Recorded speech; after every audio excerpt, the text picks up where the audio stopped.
Hi, this is Rolf again, and I'm here today talking about standards in AIESEC experiences, especially exchange experiences. Now, standards is a measure that we set internally. We say our exchange experience is going to look like this. It's going to contain these elements, and that's how we're going to know that we did a good job or not, internally speaking.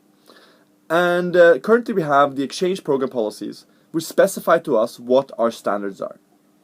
The problem we have is that sometimes we don't agree on what it says there because it's a long document with a lot of complicated words and conditions and depends on many different variables. And secondly, it's not very representative sometimes of the actual experience and what really matters to us, because sometimes we think, well, I can provide a great experience and not meet this standard, or even if I meet this standard, that doesn't guarantee a great experience. Therefore, this year, AIESEC International went and we looked at what should be the standards, the very clear standards of an AIESEC experience when we're talking about exchange, and why should it be that? Now, let's be very clear. AIESEC is not an exchange organization. We're a leadership development organization, and we do exchange experiences, GCDP and GIP, in order to provide more and better leaders for the world. Therefore, the question is, what kind of experience is a leadership development experience, and what kind of standards does it have? What we've discovered is that in order to develop leadership, you go through a powerful outer and an inner journey that really will develop leadership in you.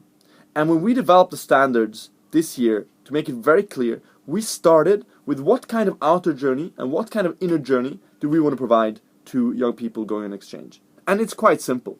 From the outer journey perspective, we want to make sure there's a support system that is there. Secondly, we want to make sure that there's interaction with multiple stakeholders. Thirdly, a challenging role and environment. And the fourth element is to have individual roles and responsibilities and individual goals. Simple. The inner journey, which is about how do I capture this outer journey and learn from it, is about setting personal goals, because this is what I wanted to do, and then to be able to look at it, what you actually did. Secondly, to be able to reflect on the experience. Thirdly, to understand and discover my personal values.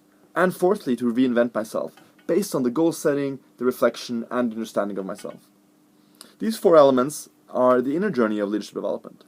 But to bind it all together, what we've discovered is that you need purpose. You need to have a specific intention behind why you are on a GCDP or a GIP experience. And it's a big difference if you're on a GCDP working with underprivileged children with the purpose of improving their condition, or you're just doing the same tasks but without that purpose. And it's a big difference if you're doing a marketing traineeships, just doing the work of market research, or if you have the intention of helping that company grow and become a market leader in its industry. And the purpose behind the experience is really what will determine whether the activities and standards translate into leadership development. Now, based on this outer and inner journey, we developed this year very simple sets of standards for an AIESEC experience. And they're in four categories. First is logistics, minimums of the outer journey. Secondly is job, again, outer journey elements. Thirdly is living, how do you live the outer journey? But fourthly, experience and learning. So how do we ensure standards that ensure the inner journey and the purpose behind your experience? And these four categories I'm going to talk about more in detail in the next video. Take care.